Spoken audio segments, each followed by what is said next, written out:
ब्रह्मा विष्णु महेश की जी के दादा कौन है, जानने के लिए उसे वीडियो देखें। संस्कृत में होने के कारण हमारे लिए पहाड़ हो रहे थे, और संस्कृत पढ़ने वाले चंद व्यक्ति होते थे, वो समझ नहीं सके क्योंकि उनके पास मास्टर की नहीं थी। वह मुख्य चाबी, मुख्य ज्ञान कबीर जी का, वो पांचवा वेद नहीं था, तत्व ज्ञान उनके पास नहीं था।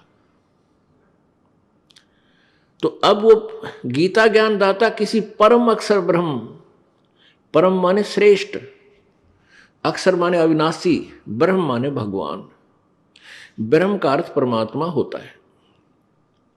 यदि ये और नकली ब्रह्म ना होते तो एक ब्रह्म शब्द काफी था, सफिशिएंट था, पर्याप्त था। लेकिन ये और ब्रह्म है, और भगवान है, स्वामी है, मालिक है, प्रभु हैं, इसलिए परम अक्षर ब्रह्म कहा गया। जैसे गीता जी अध्याय नंबर 15 के श्लोक नंबर 1 से लेकर 4 में उसमें बताया गया कि उल्टा लटका संसार रूपी वृक्ष है, जिसके ऊपर न तो पूर्ण परमात्मा है रूपी जड़ समझो, और बाकी तीनों गुण रूपी शाखा, रजगुण ब्रह्मा सतगुण विष्णु तमो शिव। प्रथम मंत्र 15 में जाएगा, प्रथम मंत्र में बताया है। और चौथे में फिर कहा कि जब तत्वदर्शी संत मिल जाता है, उसके पश्चात उस परम पद परमेश्वर की खोज करनी चाहिए, उस परमेश्वर के परम पद की खोज करनी चाहिए, जहां जाने के बाद जीव लौटकर फिर संसार में कभी नहीं आते, अर्थात पूर्ण मोक्ष प्राप्त करते हैं।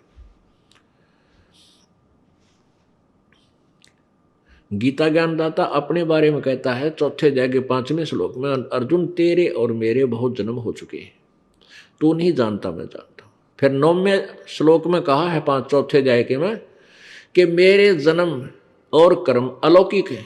इससे सिद्ध है कि गीता ज्ञानदाता जन्मता है और मरता भी है, क्योंकि मेरे और तेरे जन्म बहुत ओलिए। गीता अध्याय नंबर 10 के श्लोक नंबर 2 में स्पष्ट किया है गीता ज्ञानदाता ने कि मेरी उत्पत्ति को, मेरे जन्म को ये देवता और ऋषि और ये सिद्ध नहीं जानते, क्योंकि ये मेरे से उत्पन्न हुए। इससे भी सिद्ध होता है कि गीता ज्ञानदाता यानी ब्रह्म का भी जन्म हुआ है। ज्योति निरंजन काल है ये, इसका भी जन्म हुआ, लेकिन इससे उत्पन्न ब्रह्मा विष्णु महेश और अन्य ऋषि देवता ये ब्रह्म के जन्म को नहीं जानते, डेट ऑफ बर्थ को नहीं जानते।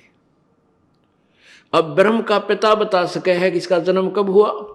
जैसे दादा बच्चे अपने पिता के जन्म को नहीं जान सकते कब हुआ था, दादाजी बता देगा, उसकी डेट ऑफ बर्थ बता देगा किस दिन हुआ था तुम्हारा पिताजी। तो ऐसे पूर्ण परमात्मा कबीर जी ने आके बताया है, वो उनका सबका, हमारा सबका दादा है। इन ब्रह्मा विष्णु महेश का दादा है वो, और काल का पिता है। वैसे तो दूसरी संज्ञा में हम जब जाएंगे आत्म रूप में सतलोक पहुंचेंगे तो सीधे वो हमारे पिता ही हैं। ये ज्योति निरंजन भी उसी का बेटा है, हम भी उसी के बेटे, लेकिन इसने यहाँ आकर के हमारा अपना नाता चेंज कर दिया, इसने सारी व्यवस्था बदल ली। तो यहाँ हम इस दृष्टिकोण से बता रहे हैं कि पूर्ण परमात्मा कबीर जी, सत्य पुरुष परम अक्षर ब्रह्म, ये ब्रह्मा विष्णु महेश का दादा है और काल का फादर है।